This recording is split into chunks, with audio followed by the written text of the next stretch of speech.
played 11 years in the NFL with the Saints. The guy right now, he's pretty good, I'll tell you that. And he also played for the Falcons, played for the Rams and the Packers. He caught 223 passes, 3,401 yards, 28 touchdowns, including 27 of those with the Saints in his 7 seasons from 1974 through 1980. He was a Pro Bowl player with the Saints in 1979 and was inducted into the Saints Hall of Fame in 1994. Of course, the Saints beat the Buccaneers yesterday and will play at Atlanta against the Falcons this coming Sunday. Please give a warm New Orleans Quarterback Club welcome to Saints Hall of Famer Henry Childs. Henry?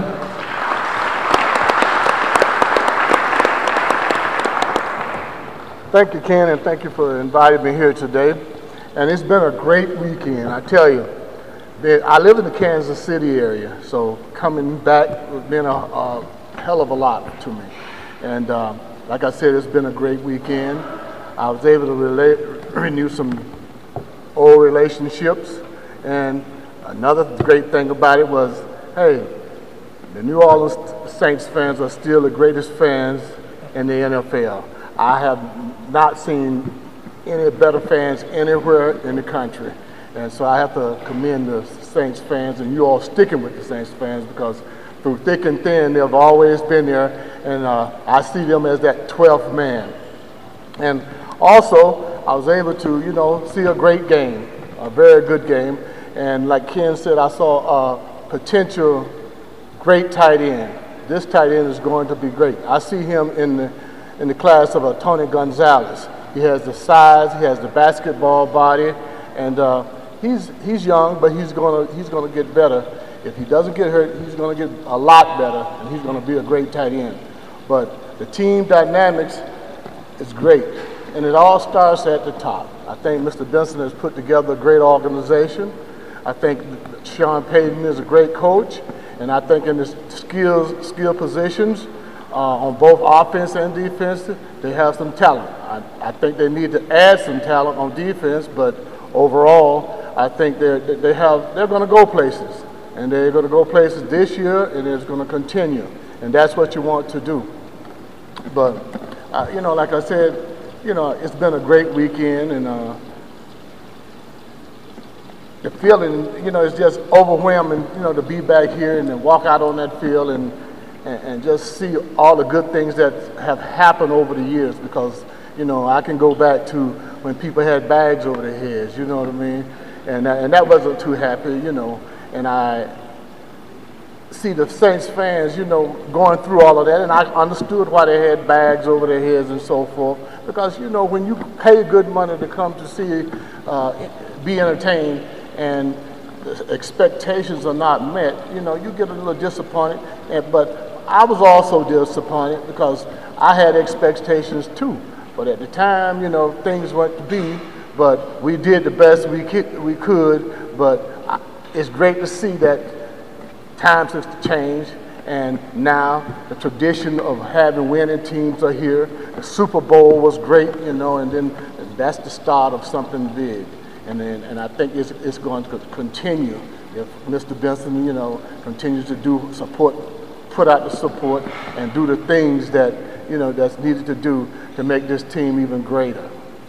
And I expect to, continue to, come and enjoy this. In fact, I've even considered moving back to the area, because I'm originally from the South anyway. I'm from Thomasville, Georgia, just 6 hours east of here. So I'm not too far away, and I'm tired of the snow. When I left Kansas City, it was 35 degrees, and it was going that way, not up. So I was glad to be coming this way, where the temperature is fine and the weather is great.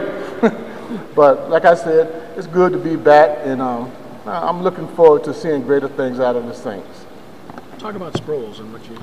Also, I'm from the Kansas City area, and I live in Lenexa. And Sproles, played against my son in high school, so I've been able to see him on a high school level. And then he also attended he's my alumni. He attended K-State too. And also, so did Freeman, the quarterback for Tampa Bay. So, I've known him for several years, and hey, that's a good acquisition for the Saints. And he's going to do a good job. But there's also some other talent there too in Pierre Thomas. He's a great back. And also Ivory and the receivers. I couldn't believe how how tall the receivers was, but also Jimmy Graham. Jimmy Graham, you know, here I am, I'm 6'2". This guy is 6'7", 6'8", or something like that, and he's tired of me. And when I was playing, it was the same way with the offensive linemen. They were about my height. Now these guys are huge, but you put Sproles behind that offensive line, he's going to do something. And if you put him out there on a defensive back or either a linebacker in the wide open field, he's going to win every time. He's going to take it to the house.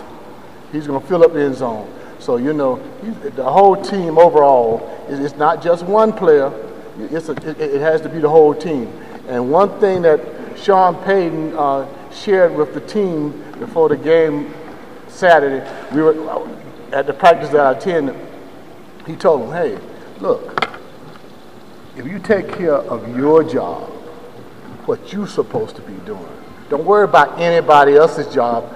Be where you're supposed to be and take care of your responsibility, then everything will work out. And that's the way a game's supposed to turn out. If you take care of your responsibility, then everything will come together, and we'll put a W in the win column. And he couldn't have said it better. And I enjoyed that philosophy, and I would have loved to play for him. And also, you know, I can't say enough about Drew Brees. He's a hell of a quarterback. I haven't seen anybody better. You know, he has one of the fastest releases that I've ever seen. You know what I'm saying? And he can put it anywhere, in any kind of tight spot, which is great when you're a receiver, because you can't be standing there thinking, oh, when the ball gonna get here, because somebody else coming to knock you out. And it can be devastating at times if you're waiting for the ball and the ball is not there, and a defensive back has a bead on you. But with that, I'm going to close, and like I said, thank you all, and I really enjoyed being here, and I've enjoyed being in the city again. And thanks. Any questions? Any questions?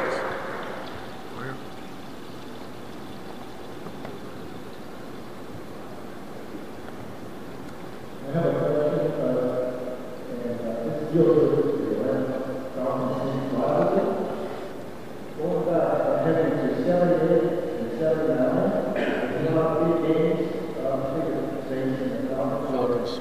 Preseason and back to the first playoffs, the Saints were, and if the two Big Ten games, and then the following game is 79. I remember those games, exciting games. Didn't come out so well. Still was exciting game for the rivalry. Those Falcons games in 70. Well, I'm going to tell you something. I've never seen so many freaky things happen in my life. I was beginning to believe that we were voodooed or had a curse on us or something, because here we are.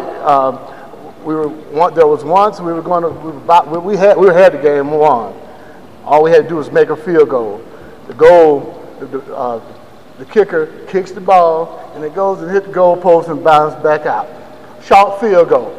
Then the next year, the Hail Mary pass. I couldn't believe that. I couldn't believe that we had such bad luck. And then there was two other games that were very crucial too, and I think it was the turning point of whether we made the playoffs or not. The interference when Spencer had the interception. Exactly, and also Merch Slavin, the punt, and then but there were two major ones, and that was Pittsburgh and Oakland Raiders. Monday Night Football. We jump out on Oakland. 35-7 at halftime. And you know, in our game at that time was we gotta bomb you, we gotta blow you out. We weren't the type of team that, you know, grounded out on the ground. And then so the coach came in at halftime and he said, well, we gotta control the ball now. So we gotta clearly away from everything that we do best and start trying to ground the ball out, control the ball on the ground. Well, we weren't that type of team. We didn't have that strong offense, you know. We had to be doing a lot of things good to be able to sustain, you know, and we had to blow people out. And the next game was Pittsburgh. Had them 1 minute and 16 seconds left. Fourth down, it was about 4th and 15 or something. And the only thing that needed to happen was we needed to make a tackle. And some people went for the interception instead of making the tackle, and Rocky Brown caught the ball and went down the sideline and boom. And that year, you know, we should have made the playoffs. I think that was a turning point of where we would have, you know, got over the hump, and we could have, you know, really changed the tradition of what was established early on as far as being a winning team. And those were the type of, you know, disappointments I experienced, and everybody felt bad, you know, when those kinds of things happen. But hey, life goes on. Life, and now it's better, and it's good to see that it's better.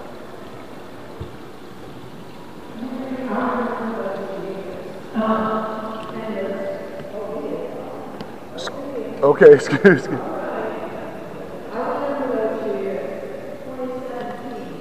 Yeah, twice.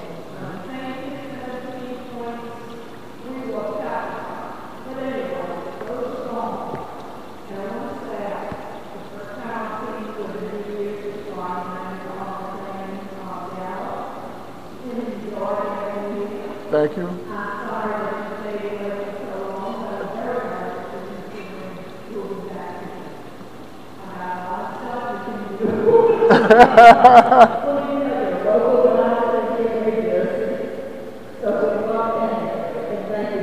Yes.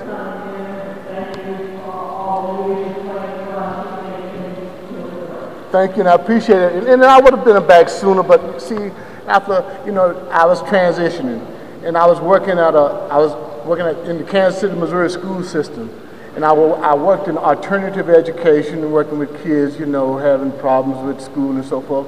And then I also was a career counselor for special ed kids that came into a vocational school to take up a trade. So I had to spend a lot of time. You can't get away when you have working with special needs kids, because there's learning disabilities that you have to address, and you can't just walk away from that and then come back and say, okay, now I'm ready to start again.